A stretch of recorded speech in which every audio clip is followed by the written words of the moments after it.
Hello my dear students, कैसे हैं आप सब। और this is me Priyanka Panchal, आपका वेलकम है केएस इंस्टीट्यूट के लाइव वेब पे। ठीक है बच्चों, आज हम फिर से शुरू करने जा रहे हैं क्लास 12th का प्रीसीडिंग चैप्टर रिप्रोडक्टिव हेल्थ। ठीक है, आज इसका लेक्चर नंबर 2 होगा जिसमें हम बात करेंगे इससे पहले हमारा रिप्रोडक्टिव हेल्थ क्या होते हैं, ऐसे कौन कौन से फैक्टर्स होते हैं जिन पर हमने बात करी थी कि एक जो हेल्दी सोसाइटी होगी वो कैसी बनेगी। ठीक है, उसके बाद हमने थोड़ा सा ये भी पढ़ा था कि कैसे पॉपुलेशन एक्सप्लोजन होता है। ठीक है, अगर आप इनको सही तरीके से नहीं चीज़ों को समझ पा रहे हो तो एक पॉपुलेशन एक्सप्लोजन भी होगा। ठीक है, तो आज हम शुरू करने जा रहे हैं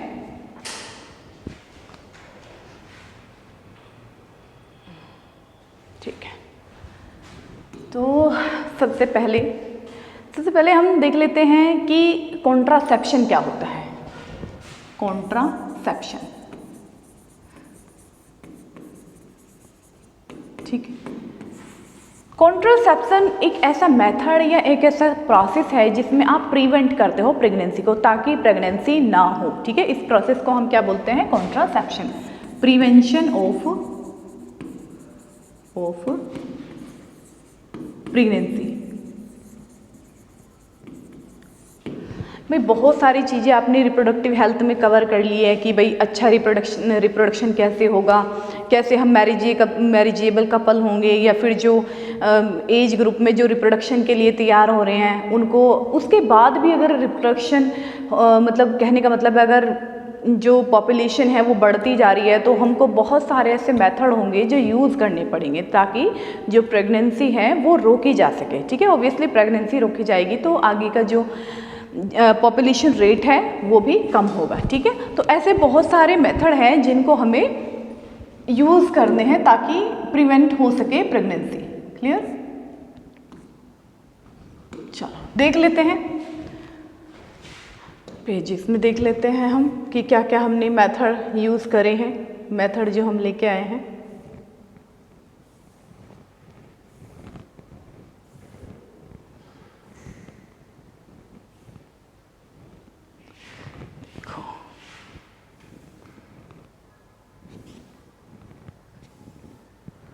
इसमें एक स्लाइड है, मैं आपको पहले वो दिखा देती हूँ, उसके बाद में हम बात करेंगे। मैकेनिकल रिदमिक, देखो ये जो मेथड हम पढ़ रहे हैं, ये पढ़ रहे हैं कॉन्ट्रासेप्टिव मेथड्स इन फीमेल्स, यानी ऐसे कौन कौन से मेथड हमको फीमेल्स के अंदर यूज़ करने हैं जिसकी वजह से हम जो प्रेगनेंसी है उसको प्रिवेंट कर सकें। सबसे पहला मेथड है स्पेसिंग मेथड। स्पेसिंग का मतलब होता है कि अगर, जिसको आपने बहुत पहले भी सुना हो कि समय अंतराल के बाद बहुत सारे ऐसे स्लोगन आए थे कि 2 बच्चों के बाद, 1 बच्चे के बाद 3 साल का अंतराल रखना है ताकि एक जो बेबी है वो भी मैच्योर रहे, जो मदर है वो भी अच्छे से दूसरे बच्चे के लिए अपने आप को रिकवर कर सके। तो यह है एक स्पेसिंग मेथड। ठीक है, एक होता है टर्मिनल मेथड और तीसरा होता है प्रेगनेंसी वैक्सीन। तो ये सारे एक ऐसे प्रोसेस है जिसकी वजह से हम बहुत हद तक प्रेगनेंसी को प्रिवेंट कर सकते हैं। ठीक है, क्लियर है? तो उसके बाद हम देख लेते हैं। हाँ, the characteristics of an ideal contraceptives are listed below. यानी ऐसे जो भी कॉन्ट्रासेप्टिव हम मेथड यूज़ कर रहे हैं, चाहे वो स्पेसिंग मेथड हो, टर्मिनल मेथड हो, वैक्सीन यूज़ कर रहे हो, या कोई टैबलेट, इंजेक्शन, ये कुछ भी नेचुरल मेथड यूज़ कर रहे हैं, तो सबसे पहली बात ये आती है कि ऐसे कौन से आइडियल कैरेक्टरिस्टिक होने चाहिए ताकि वो प्रिवेंशन भी हो सके और वो सेफ भी हो। ठीक है, तो सबसे पहला है हाईली इफेक्टिव, यानी अगर आप उस मेथड को यूज़ कर रहे हो तो वो हाईली इफेक्टिव होना चाहिए, यानी कि वो प्रेगनेंसी को प्रिवेंट करे। दूसरा, उसके कोई साइड इफ़ेक्ट नहीं होने चाहिए। इंडिपेंडेंट ऑफ इंटरकोर्स, यानी जो सेक्सुअल इंटरकोर्स है उस पर कोई डिपेंड ना करे। ठीक है, उससे उसका कोई लिंक ना हो, वो इंडिपेंडेंट रहे। क्लियर है? रैपिडली रिवर्सिबल का मतलब अगर एक बार आपने यूज़ कर लिया तो वो दोबारा से चीज़ें जो है वो रिवर्स ना करे। ठीक है, उसके बाद है चीप, सस्ता होना चाहिए ताकि आप उसको अफोर्ड कर सकें। वाइड स्प्रेड अवेलेबिलिटी, मतलब मार्केट में या बहुत सारी जगह आप उसको ईजीली ले सकें। Clear? Acceptance to all cultures and religious, चाहे आप किसी भी धर्म के हो, किसी भी रिलीजन के हो, आपके लिए वो मेथड जो है वो यूजफुल होना चाहिए, आप उसको एक्सेप्ट कर सकें, ठीक है। Administration and health care professional note required, इसके लिए आप किसी फार्मासिस्ट की, नर्सिस की या डॉक्टर की या कोई अदर जो हेल्थ केयर प्रोफेशनल होती हैं उनकी रिक्वायरमेंट ना पड़े, क्लियर है। उसके बाद है ईजीली डिस्ट्रीब्यूटेड, मतलब ज़्यादातर जैसे बहुत सारी डिस्पेंसरी होती हैं या हॉस्पिटल्स होते हैं, गवर्नमेंट हॉस्पिटल्स होते हैं, फार्मेसीज होती हैं, वहाँ पे आपको ये ईजीली मिल जाए, क्लियर है बच्चों। तो ये एक आइडियल प्रॉपर्टीज़ होती हैं जो कि आपको देखनी होती है। नेक्स्ट है, अब देखो हमने मेथड पढ़ लिए थे। सबसे पहला जो मेथड है that is spacing method. Spacing मतलब आपको प्रेगनेंसी के बीच में गैप को मेंटेन रखना है, ठीक है।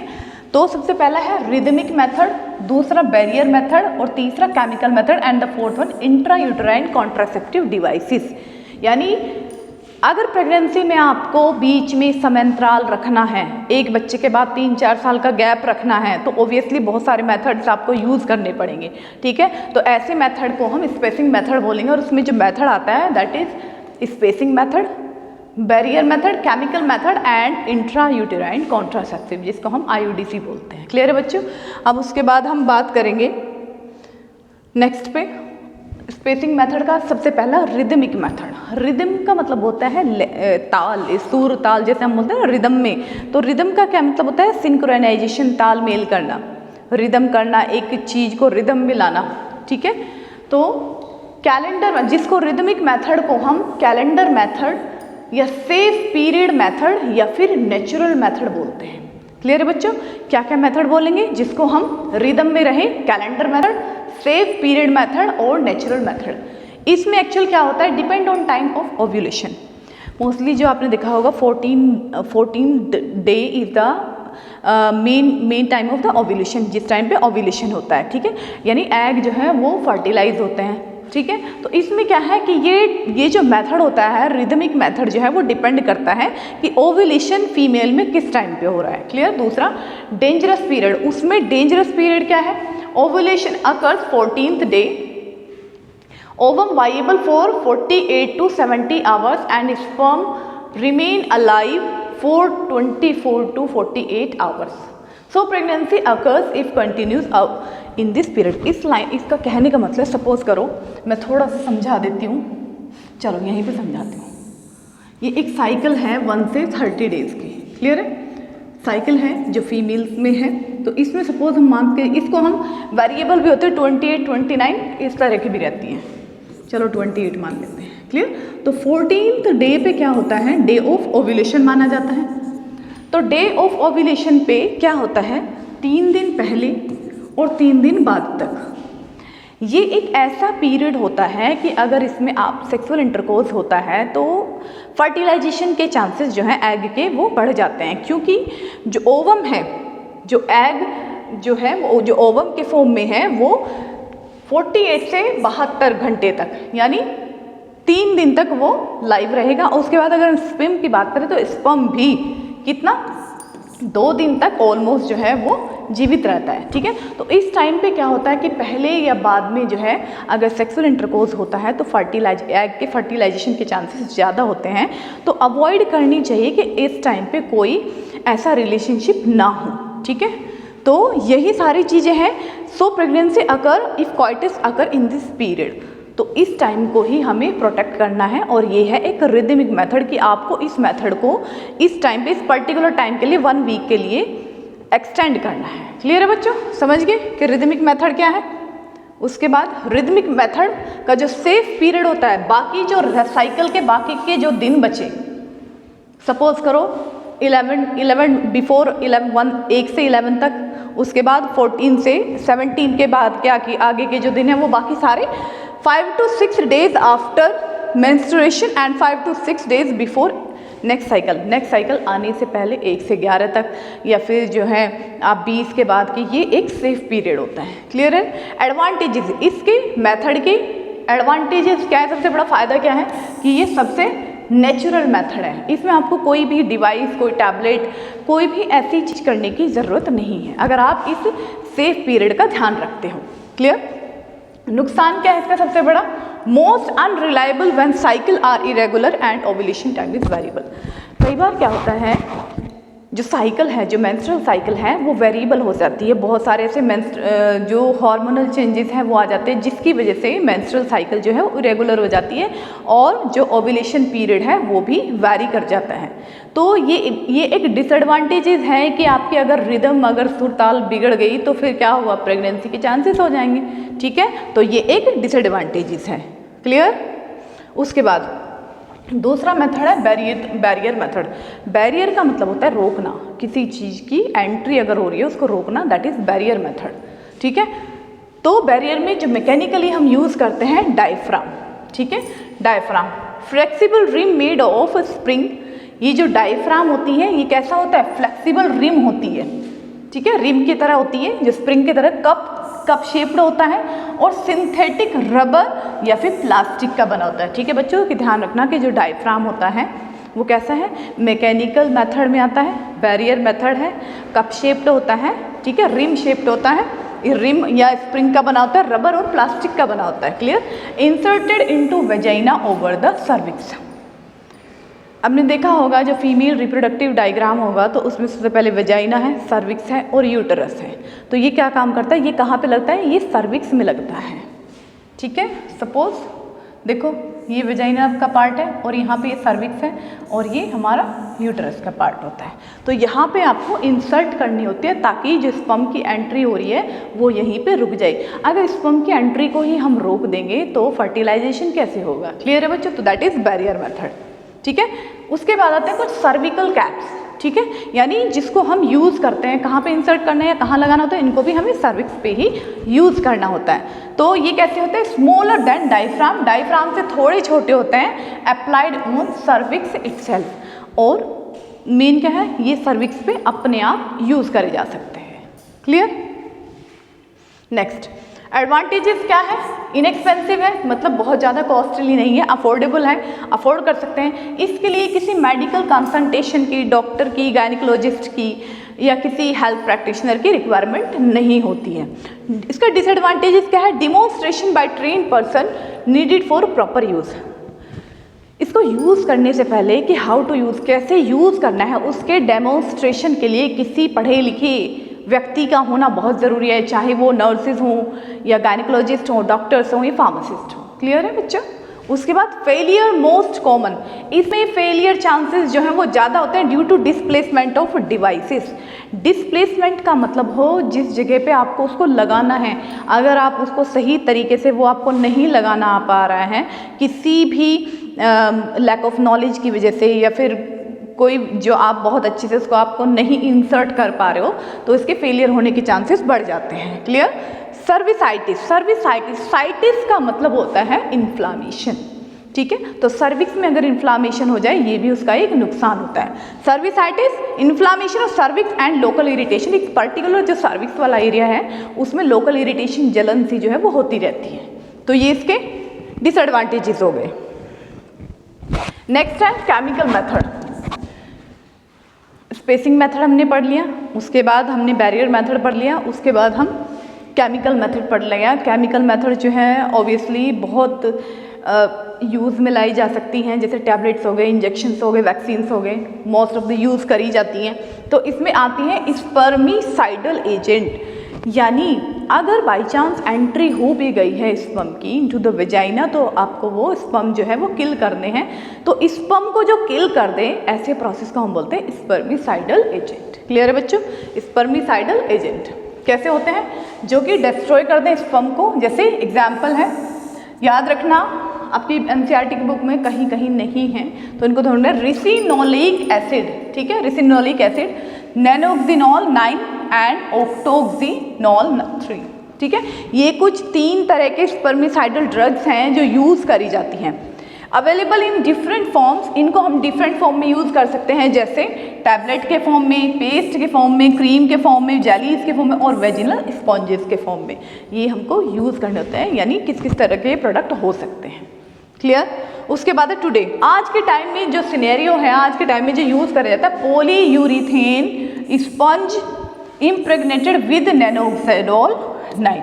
यानी जो पॉलीयूरेथॉन के जो स्पंज होते हैं उसमें हम स्पंज इम्प्रेग्नेटेड मतलब जो धसे हुए होते हैं वो होते हैं नैनोक्सिनोल 9 के पार्टिकल्स। क्लियर है बच्चों, इंपॉर्टेंट है, ध्यान से देख लेना। उसके बाद इसके फायदे क्या है, inexpensive, well tolerated, provided good protection. इसका जो फ़ायदा है सबसे पहले कि ये अफोर्डेबल है, कॉस्ट इफेक्टिव है, आप इसको परचेज कर सकते हैं और वेल टॉलरेटेड होता है, पेशेंट जो इसको टॉलरेट कर सकता है, कोई बहुत ज़्यादा इसके साइड इफ़ेक्ट्स नहीं होते हैं। प्रोवाइड्स गुड प्रोटेक्शन, एक प्रोटेक्शन जो है in the term of pregnancy वो बढ़ जाती है। क्लियर। डिसएडवांटेज, नुकसान क्या है, मैसिनेश, local irritation and burning sensation. कुछ ऐसी पर्टिकुलर बहुत माइनर से साइड इफेक्ट्स आ सकते हैं, मैसिनेश हो जाती हैं चीज़ें, और उसके बाद जो है लोकल इरिटेशन हो जाती है, बर्निंग सेंसेशन, थोड़ी जलन सी महसूस होती रहती है, तो ये सारे हैं। क्लियर है, ठीक है। उसके बाद आ गया नेक्स्ट है डिपोर्ट प्रिपरेशन इंजेक्शन, यानी जो इंजेक्शन के फॉर्म में आपको यूज़ करनी है। जैसे ऑयली सॉल्यूशन गिवन इंट्रामस्कुलर, यानी जो दवाइयाँ जिसमें ऑयल प्रिपरेशन हो, ठीक है, यानी जो ऑयल के फॉर्म में बनाई गई हो या जिसमें ऑयल जो है वो मिक्स करा गया है, ऑयली सॉल्यूशन हो। जैसे एग्जाम्पल है प्रोजेस्ट्रीन, और ये जो इंजेक्शन है ये इंट्रामस्कुलर दिए जाते हैं, मसल्स के अंदर दिए जाते हैं। क्लियर है इंजेक्शन। और जिसके एग्जाम्पल है देख लो, इंपॉर्टेंट है medroxy progesterone acetate, medroxy progesterone acetate DMP इसका नाम है, और ये भी इंट्रामस्कुलर दिया जाता है। 3 से 6 मंथ तक इसका टाइम पीरियड है, और उसमें 150 से 400 mg जो ड्रग है वो इसके अंदर इंक्लूड करी जाती है, डाली जाती है। क्लियर है बच्चों। उसके बाद है नोरइथिनड्रोन इनएथिएट, ठीक है, और इसमें क्या होता है, जिसको हम NET बोलते हैं, और ये भी इंट्रामस्कुलर इंजेक्शन होता है, और इसमें ये एवरी 3 मंथ, हर 3 महीने में लगता है। इसमें जो डोज है वो 200 mg जो है वो रिक्वायर्ड होती है। क्लियर है। उसके बाद कंबाइंड में क्या होती है, कंबाइंड में आपको एस्ट्रोजन और प्रोजेस्टेरोन दोनों इंजेक्शन दिए जाते हैं, इंट्रामस्कुलर है, और ये मंथली दिए जाते हैं। क्लियर। प्रोजेस्टेरोन और एस्ट्रोजन जो है दोनों आएंगे तो ये कंबाइंड फॉर्म में आएंगे, इंट्रामस्कुलर होंगे और मंथली दे जाएंगे। मोड ऑफ एक्शन होता है कि मतलब ये कैसे काम करते हैं, कैसे प्रिवेंट करेंगे प्रेगनेंसी को, तो प्रिवेंट ओव्यूलेशन, जो ओव्यूलेशन हो रहा है 14th डे उसको ये प्रिवेंट करेंगे, और जो सर्विकल म्यूकोसल सिक्रीशन है उसको चेंजेस कर देंगे, यानी अगर या तो थिक कर दें या फिर बहुत सारे से उसको सिक्रीशन को कम कर दें। जो सर्विक्स से जो सिक्रीशन निकलता है उसको थिक कर दें, या फिर उसको क्या कर दें, उसको अल्टर कर दें, ठीक है, कम कर दें, ज़्यादा कर, ठीक है, ये अल्ट्रेशन होते हैं। तो ऐसे ही ये काम करते हैं। नेक्स्ट है कंबाइंड पिल, यानी ये जो केमिकल मेथड है टैबलेट के फॉर्म में भी आती हैं, जैसे कंटेन्स बोथ, यानी एस्ट्रोजन में इथाइल एस्ट्राडायोल और मेस्टेनॉल 20 से 50 mg तक की टैबलेट आती हैं, जिसको हम कंबाइंड पिल में रखते हैं। ठीक है। दूसरी है प्रोजेस्टेरोन, जिसमें आपका जो साल्ट है वो है नोरइथिस्ट्रोन और नोरगेस्ट्रल, जिसकी डोज है 0.5 से 2 mg तक। क्लियर है बच्चों। तो ये पिल के अंदर आ गई। अवेलेबिलिटी माला डी, माला एन, ये आपने नाम सुनी होगी। 21 डेज की जो है ये टैबलेट्स आती हैं, ठीक है, ये आपको लेनी होती हैं। और इसमें दूसरी एक माला डी आती है, जो बहुत आपने एडवर्टीजमेंट के थ्रू, अगर आपके जो बड़े एल्डर्स होंगे उनसे सुना होगा कि माला डी की जो है वो टैबलेट आती थी, जिसमें जो साल्ट था फेरस फ्यूमेरेट जो है वो यूज़ करा जाता था। तो ये भी टैबलेट्स हैं जो कि हेल्प करती हैं कॉन्ट्रासेप्शन में। ठीक है। उसके बाद है सब डर्मल इम्प्लांट। देखो डर्मिस क्या होती है, डर्मिस होती है स्किन, ठीक है। सब डर्मल इम्प्लांट का मतलब जो आपको स्किन के अंदर इंसर्ट करने होते हैं, कुछ पैचेस फॉर्म में आते हैं, ठीक है, यानी आपका जो स्किन है उसको आपको थोड़ा सा हटा के उसके अंदर जो है उसको इम्प्लांट करना होता है। तो ये होता है सब डर्मल इम्प्लांट। टाइप कितने तरह के होते हैं? नोर प्लांट। नोर प्लांट क्या होता है? 6 प्लास्टिबल सिलियास्टिक सिलिकॉन ट्यूब्स। देखो ये ट्यूब दिखाई दे रही है, इस तरह की किसकी बनी होती हैं? सिलिकॉन की ट्यूब बनी होती हैं। और इसमें जो हार्मोन रहेगा दैट इज प्रोजेस्टेरोन, और उसका जो अमाउंट रहेगा 35 माइक्रोग्राम। क्लियर है बच्चों? ध्यान रखना, बहुत ध्यान से करना कि जो सबडर्मल इम्प्लांट्स हैं, इम्प्लांट जो है अंडर द स्किन लगाए जाते हैं और इनको ऐसा नहीं कि आप सडन यूज़ कर लो। बहुत सारी ऐसी सिचुएशन होती हैं जिसमें आपको बहुत कोई मेथड आपको यूज़ ही नहीं कर पा रहा है, आपको उससे इरिटेशन हो रही है या वो आपको सूट नहीं आ रहा, तो हम इम्प्लांटेशन के लिए तब बाद में जाते हैं, ठीक है? शुरू में ही नहीं कि नहीं अभी शुरू में इम्प्लांटेशन कर दिया, ठीक है? तो सिलिकॉन की ट्यूब होती हैं, फ्लेक्सिबल ट्यूब्स होती हैं और इसको अंडर द स्किन जो है इंसर्ट करा जाता है। हार्मोन जो है प्रोजेस्टेरॉन रहेगा 35 mg प्रोजेस्टेरॉन, क्लियर? उसके बाद है नोरप्लांट 2, इसमें 2 रोड होती हैं जो जिनको हम बोलते हैं लीवोनोरगेस्ट्रोल, जिसका साल्ट रहेगा क्या रहेगा? लीवोनोरगेस्ट्रोल। लोकेशन कहाँ पे लगाई जाएगी? बीनीथ स्किन ऑफ आर्म और फोर आर्म, जो हमारी फोर आर्म होती है, जो आर्म होती है उसके अंदर इसको इंसर्ट, इसके अंदर इसको रखा जाता है।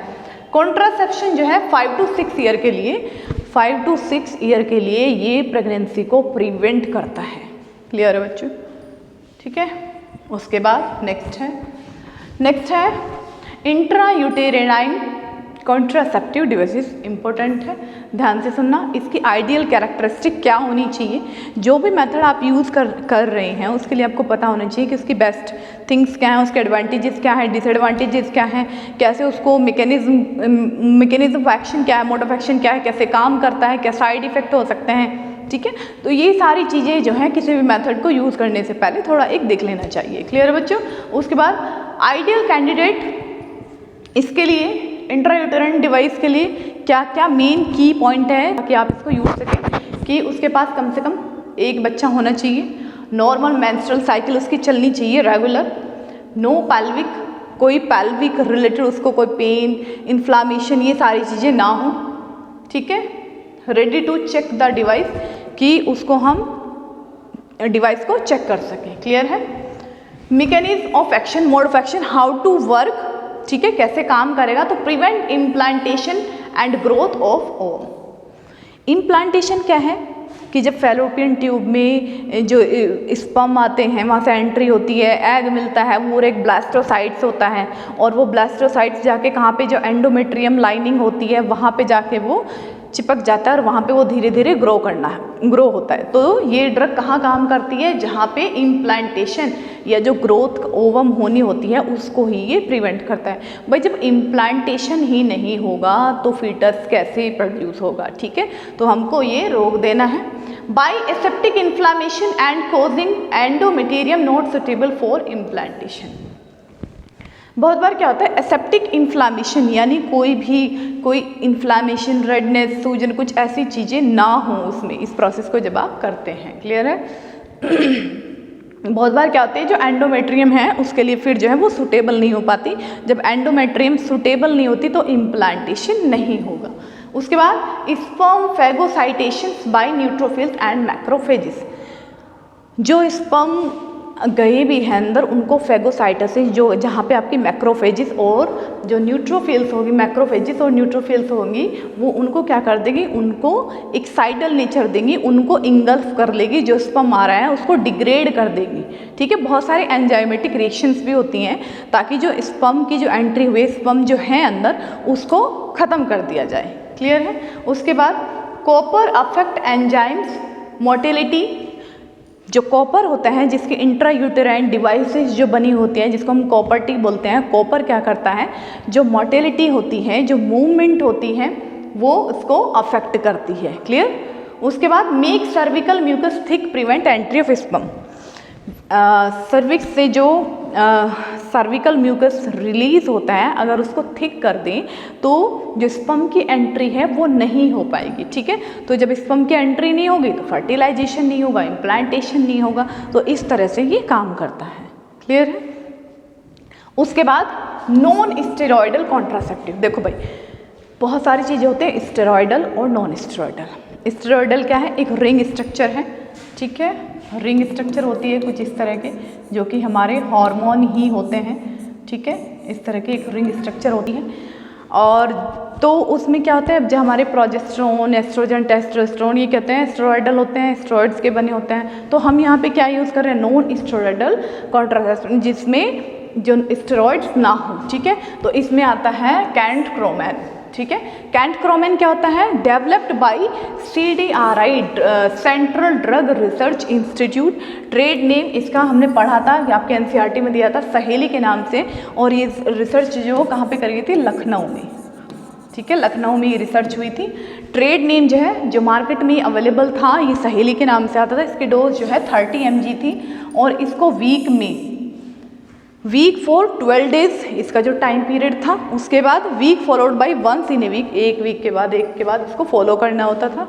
मैकेनिज्म ऑफ एक्शन क्या है, कैसे ये काम करती है? ये क्या काम करती है? सप्रेस कॉर्पस ल्यूटियल फंक्शन, जो कॉर्पस लुटियम होता है उसके फंक्शन को ये कम कर देता है। क्लियर? उसके बाद interfere with motility of fallopian tube. Fallopian tube में जो एग का मूवमेंट होता है ये उसको क्या करता है? उसको रोक देता है, उसको अफेक्ट करता है, ठीक है। सही टाइम पे वो जो एग है वो नहीं पहुंच पाता, तो जिसकी वजह से क्या होता है? ये जो है प्रिवेंट होती है प्रेगनेंसी। फ़ायदे क्या है? मेंस्ट्रुअल साइकिल जो है वो नॉर्मल रहती है, इस टैबलेट के रहने से मेंस्ट्रुअल साइकिल पे कोई इफेक्ट ज़्यादा नहीं आता है।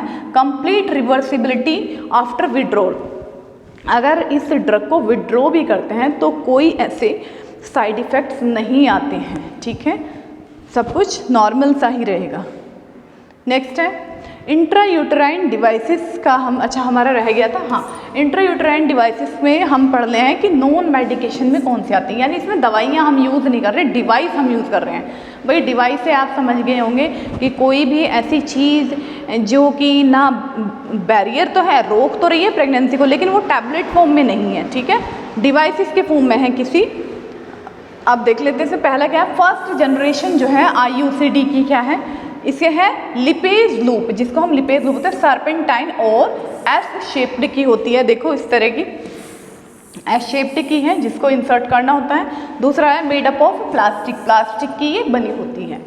मेडिकेटेड में क्या है? ये होती है नॉन मेडिकेटेड, जिनमें मेडिकेशन या दवाइयाँ यूज़ नहीं करी है। बहुत सारे ऐसे हैं जिनको मेडिकेटेड के फॉर्म में लाया जाता है, जैसे कॉपर की बनी होती हैं, जो कॉपर की बनी हुई, क्योंकि हमने अभी पढ़ा था जो कॉपर है वो जो फेलोपियन ट्यूब में जो मोटिलिटी होती है उसको अफेक्ट करते हैं, ठीक है। दो तरह की होती है, कॉपर टी और कॉपर टी 200। न्यूअर लाइक आजकल जो यूज़ करते हैं नोवा A7 एंड नोवा टी, ठीक है, ध्यान से पढ़ लेना। थर्ड जनरेशन में क्या आता है? Hormones release containing progesterone reservoir please release continuously for 1 year. इसमें क्या करते हैं हम? थर्ड जनरेशन में जो आती हैं, भाई जनरेशन क्या मतलब, सबसे पहले ये यूज़ होती थी, फिर मेडिकेटेड होने लगी, फिर जो थोड़ा न्यूअर जनरेशन आया, जैसे जैसे चेंजेस होता गया टाइम में, ऐसे ही जो डिवाइसेस हैं उसमें भी चेंजेस आते गए। तो थर्ड जनरेशन में क्या है? जो प्रोजेस्टेरोन है वो हार्मोन जो है वो रिजर्वॉयर इकट्ठा रहता है और वो 1 ईयर तक धीरे धीरे करके रिलीज होता रहता है। ये आपका आता है थर्ड जनरेशन में। क्लियर? 1 ईयर के लिए इसका टाइम पीरियड रहता है। IUCD के एडवांटेजेस क्या है, फ़ायदे क्या हैं? सबसे बड़ी बात, सेफ है, इफेक्टिव है, जिस काम के लिए इसको पर्टिकुलर रखा गया है, कॉन्ट्रासेप्शन को रोकता है, रिवर्सिबल है, easily pulled out when not required. Easily इसको फीमेल जो है वो by the help of doctor या जो नर्सिस होती हैं वो इसको रिमूव करवा सकती हैं, ठीक है, कोई दिक्कत नहीं है। लॉन्ग टर्म इसको हम कॉन्ट्रासेप्शन बिना किसी एडवर्स इफेक्ट के, अगर ये फीमेल को, कई बार क्या होता है ये सूट आने की बात होती है, बहुत लोगों को सूट आ जाती है, बहुत लोगों को नहीं आती है, ठीक है, तो उसमें क्या होता है इसको हम यूज़ कर सकते हैं। अगर सूट आ रही है तो अच्छी, ये काफ़ी टाइम तक लॉन्ग टर्म रहती है। डिसएडवांटेजेस क्या है? हैवी ब्लीडिंग कॉज करता है, ठीक है। दूसरा, मेक अमाउंट एक्सीडेंटली, कि कई बार जो है एक्सीडेंटली अचानक से अपने आप से बाहर आ सकती है, ठीक है।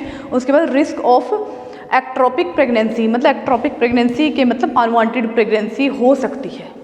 क्लियर है? कॉन्ट्राइंडिकेशन क्या है कि मतलब कैसे, कौन कौन सी ऐसी चीज़ें होती हैं जिसमें हमें ध्यान रखना है कि उसके साथ रहते हुए प्रेगनेंसी ना हो जाए, दैट इज़ कॉन्ट्राइंडिकेशन। जैसे सस्पेक्टेड प्रेगनेंसी, अगर हमें प्रेगनेंसी होने के चांसेस हो जाएं, ठीक है, प्रेगनेंसी के चांसेस हो सकते हैं। पेल्विक इन्फ्लामेशन, अगर जो हिप वाला जो एरिया होता है दैट इज़ पेल्विक रीजन और वहाँ पे कोई इन्फ्लामेशन है, ठीक है, वो इन्फ्लामेशन नहीं होना चाहिए। यानी कब हम इनको यूज़ नहीं करनी है? कोई सस्पेक्टेड प्रेगनेंसी है, अगर प्रेगनेंसी है तब किसी भी केस में यूज़ नहीं करनी है। कोई इन्फ्लामेशन है, ठीक है, हिप वाले रीजन में, तो यूज़ नहीं करनी है। हैवी ब्लीडिंग, अगर किसी को मेंस्ट्रुएशन टाइम पे हैवी ब्लीडिंग होता है तब इसको बिल्कुल यूज़ नहीं करना है। सफरिंग फ्रॉम कार्सिनोमा सर्विक्स, अगर एक टाइप का कैंसर है, ठीक है, अगर ये कार्सिनोमा है, कैंसर टाइप है, तो वो बिल्कुल यूज़ नहीं करना है। क्लियर है?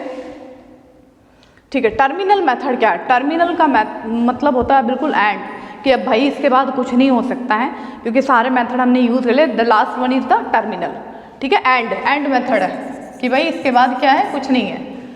सर्जिकल मेथड, सर्जिकल मतलब लास्ट में क्या था भाई, जिस पार्ट को ही आप रिमूव कर दो जो कि किसके लिए रिस्पॉन्सिबल है, फर्टिलाइजेशन के लिए या फिर एंट्री ऑफ स्पर्म के लिए, जैसे ट्यूबेक्टोमी, ठीक है। ट्यूबेक्टोमी क्या है, जो फेलोपियन ट्यूब है अगर हम उसको कट कर दें, उसके एंड को बांध दें और उसको ब्यूरेट कर दें। देखो ये कैसे है, ये फेलोपियन ट्यूब है, यहीं से तो एंट्री होती है एग की, यहीं से तो जाएगा, ठीक है। तो यहाँ पे हमें क्या करना है, अगर हम फेलोपियन ट्यूब को ही क्यूटराइज कर दें, ठीक है। देखो कैसे यहाँ पे फेलोपियन ट्यूब में अगर यहाँ पे एग आता भी है तो यहाँ पे क्लिप लगा दो तो वो आगे फर्दर क्या फर्टिलाइजेशन ही नहीं होगा। क्लियर है? उसके बाद है लेप्रोस्कोपिक ऑक्लूजन, ठीक है।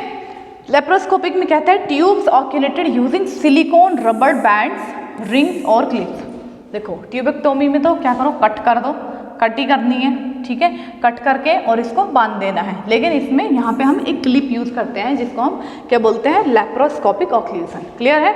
इसमें रिंग या क्लिप हम लगा देते हैं। मेथड क्विकर, बहुत आसान होता है, सिंपल होता है, जल्दी होता है और हॉस्पिटलाइजेशन की कोई ज़रूरत नहीं है। पेशेंट जाए और 1 डे में ही वो रिटर्न हो सकता है, घर आ सकता है। क्लियर है बच्चों? ठीक है। उसके बाद ये ऑलमोस्ट हमारे मेथड हो गए हैं और बहुत सारे ऐसे फीमेल कॉन्डोम्स आते हैं, मेल कॉन्डोम्स आते हैं। ऐसे ही जैसे हमने फीमेल में टर्मिनल मेथड पढ़ा है, ऐसे ही मेल का टर्मिनल मेथड होता है, ठीक है। तो वो सारे कॉन्ट्रासेप्शन में हेल्प करते हैं। बाकी जो एनसीईआरटी की लाइन है वो उसमें मैं कवर करा दूंगी। तो अब हम एक बार चलो एनसीईआरटी की लाइन ही देख लेते हैं पहले, कि जो भी हमने बताया है वो इससे रिलेटेड हो।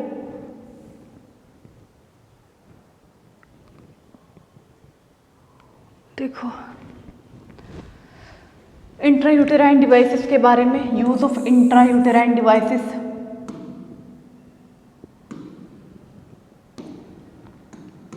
ठीक है, यूजेस ऑफ इंट्रायूटेराइन डिवाइसेस के बारे में कि सबसे ये यूजफुल मेथड है, लॉन्ग टर्म के लिए यूज़ कर सकते हैं। इसमें कोई जो डॉक्टर है या जो एक्सपर्ट नर्सिस हैं उनकी रिक्वायरमेंट होती है इंसर्ट करने के लिए, और ये कहाँ कर देते हैं, यूट्रस थ्रू विजाइना। ये जो इंट्रायूटेराइन डिवाइसेस होती हैं प्रेजेंटली अवेलेबल होती हैं नॉन मेडिकेटेड फॉर्म में भी, और हमने पढ़ा नॉन मेडिकेटेड भी होती हैं और मेडिकेटेड भी होती हैं। क्लियर है? लिप्स लूप जो हमने अभी पढ़ा है लूप फॉर्म में होती हैं। कॉपर रिलीजिंग आईयूडी जिसको हम कॉपर T7 200 मल्टी लोड, ये एग्जाम्पल जरूर देख लेना, ठीक है।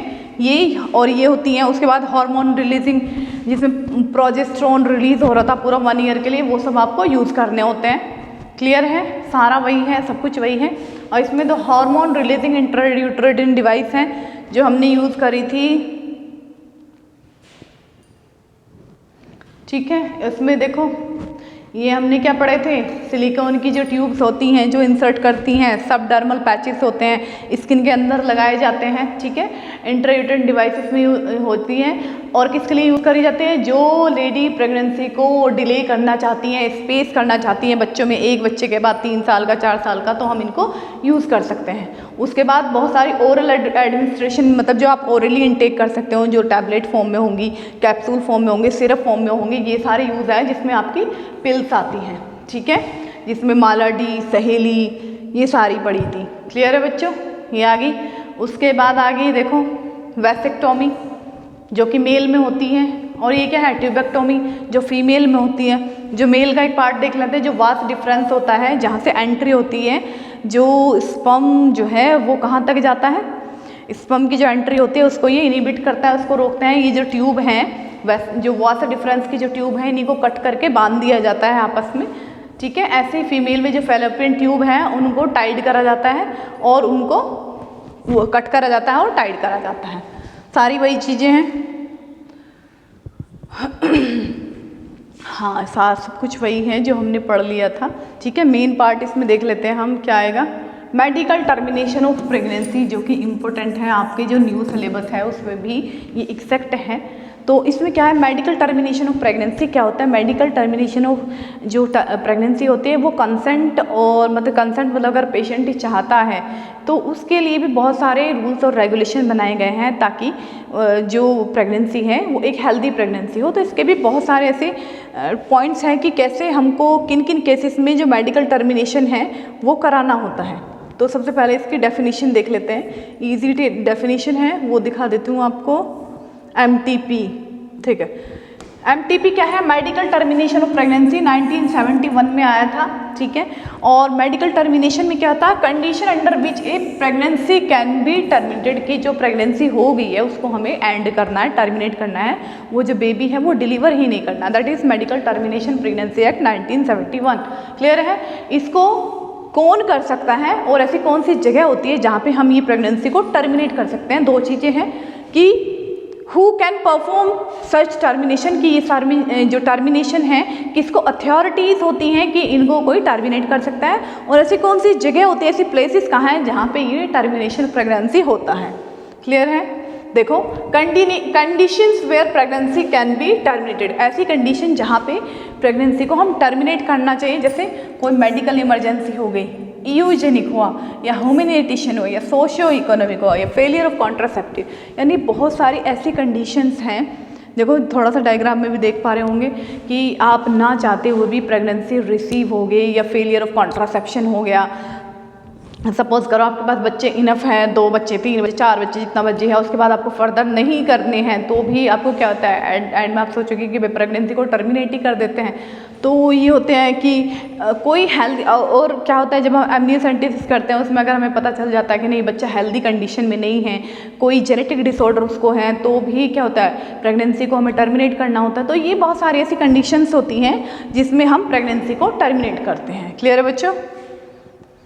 हाँ देखो, medical termination of pregnancy MTP is voluntary और intentional termination of pregnancy before full term. मतलब कहने का मतलब क्या है कि मेडिकल टर्मिनेशन प्रेगनेंसी MTP जो है एक वॉलेंट्री मतलब अपनी मर्जी से, अपनी इच्छा से, या फिर इंटेंशनली का मतलब होता है कि ना चाहते हुए भी क्या होता है प्रेगनेंसी को हमें पूरा मैच्योर होने से पहले, बेबी को पूरा 9th मंथ होने से पहले अगर हमको उसको टर्मिनेट करना पड़े, उसको एंड करना पड़े, अबॉर्ट करना पड़े, that is medical termination, pregnancy termination. Clear है। ये कैसे हो सकते हैं, थ्रू मेडिकल अबॉर्शन, ठीक है। It is a type of non surgical abortion. Abortion में क्या होगा कि आपको कुछ मेडिसिन के बेसिस पे, अगर आप वो कम वीक की प्रेगनेंसी है, 1-2 वीक की प्रेगनेंसी है, तो आपको दवाइयों के थ्रू भी आप उसको टर्मिनेट करवा सकते हो। अगर जो है बेबी ग्रो कर गया है, ठीक है, तो आपको सर्जरी के थ्रू आपको रिमूव करवाना होता है। तो ये बहुत सारी ऐसी चीज़ें हैं। तो सर्जिकल अबॉर्शन में होता है और मेडिकल अबॉर्शन भी होता है।